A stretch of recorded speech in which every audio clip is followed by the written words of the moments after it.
Hello বন্ধুরা, মিষ্টি recipe and ব্লগসে তোমাদের আরও একবার স্বাগত জানাই। সকাল সকাল উঠে এই ব্যালকনিতে গিয়ে মনটা খুশি হয়ে গেল। গিয়ে দেখলাম শীতের প্রথম গোলাপ কিন্তু ফুটেছে। এই দেখে কিন্তু মনটা দারুণ খুশি হয়ে গেছিল আমার। তারপর সকাল সকাল বড়মশাইকে বাজারে পাঠিয়ে দিলাম। নিজের পছন্দের মতন এবার কিছু খেতে ইচ্ছে করছিল, তাই বড়মশাই আমার বায়নায় নিয়ে চলে এলো বাজারপত্র। তোমাদের সাথে কিন্তু অবশ্যই শেয়ার করবো সেগুলো। তারপর বাজার করে এসে বললো বাইরে কিন্তু খুব ঠান্ডা পড়েছে, তাই গরম গরম একটু কফি করো তো। তাই আমরা 2 কাপ কফি নিয়ে দুজনে সকাল সকালে খেয়ে নিলাম। কফি খেতে কিন্তু দারুণ লাগে আমার, আর আমার বড়মশাই কিন্তু আমার হাতের কফি কিন্তু খুব ভালোবাসে। তাই দেখো কফি খেতে খেতে রিল্যাক্স করতে করতে আমাকে করে ফেললো একটা ফরমাইশ। তারও পছন্দের কিন্তু জিনিস আমাকে আজকে বানিয়ে খাওয়াতে হবে। তাই সবার আগেই বানিয়ে ফেললাম আলুর দম। তার সাথেও কিন্তু একটা জিনিস আছে, সেটা কিন্তু পরে একটু শেয়ার করছি। ভিডিওটা দেখো, তাহলে কিন্তু তোমরা বুঝতে পারবে। সবার আগে আলুটা একটুখানি সেদ্ধ করে নিয়েছিলাম, নিয়ে তেলে দিয়ে ভালো করে একটু নাড়াচাড়া করে ভেজে নেব। তারপরে ভাজা হয়ে গেলে আলুটা তুলে নেব। এবার ওই তেলের মধ্যে দিয়ে দেবো আরও কিছুটা তেল। আমি কিন্তু পুরোটাই রিফাইন তেলই ইউজ করছি। এবার এতে দিয়ে দিলাম তেজপাতা আর 2টো শুকনো লঙ্কা। তারপরে এতে দিয়ে দেবো সাদা গোটা জিরে। গোটা জিরেটা যখন একটু লালচে হয়ে আসবে তখন কিন্তু দিয়ে দেবো আদা, রসুন আর পেঁয়াজের পেস্ট 2 থেকে 3 চামচের মতন। তারপরে সেটাকে ভালো করে একটু কষে নেব। তারপরে দিয়ে দেবো কড়াইশুঁটি। কড়াইশুঁটি না দিলে কি আলুর দমটা জমে বলো? তার উপরে আবার শীতকাল বলে কথা, তাই তো কড়াইশুঁটি মাস্ট। তারপরে দিয়ে দিলাম সামান্য নুন, লঙ্কার গুঁড়ো, হলুদ, আর দিয়ে দিলাম ধনে গুঁড়ো, জিরের গুঁড়ো আর কাশ্মীরি লঙ্কার গুঁড়ো। এই দিয়ে খুব ভালো করে কষিয়ে নিলাম। তারপরে একটু কষে যখন আসবে, একটু তেল যখন ছেড়ে আসবে, তখন তাতে দিয়ে দেব টক দই। আমি এখানে 3 থেকে 4 চামচের মতন টক দই নিয়েছি। ফেটানোর সময় ছিল না, তাই এমনি ডাইরেক্টই আমি টক দইটা দিয়ে দিলাম।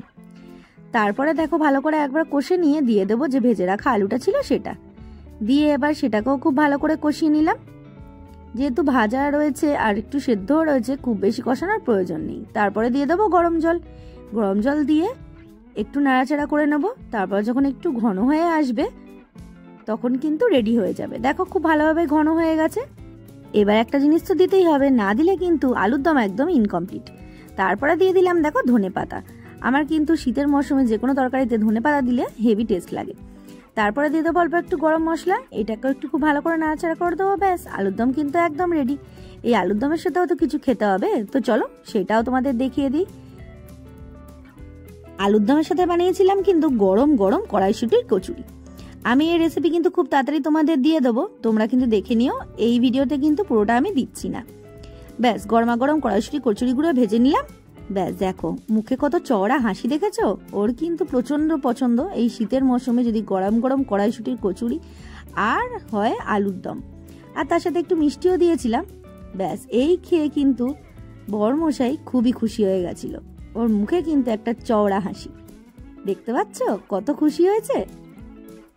তারপর লাঞ্চে তোজোর জন্য বানিয়েছিলাম তোজোর পছন্দের চিকেন পিসপাস। এই চিকেন পিসপাসের রেসিপি কিন্তু তোমরা আমার ভিডিওতে পেয়ে যাবে, সেখান থেকে দেখে নিও। চিকেন পিসপাস কিন্তু ভীষণই টেস্টি হয়, বাচ্চাদের জন্য খুব হেলদি।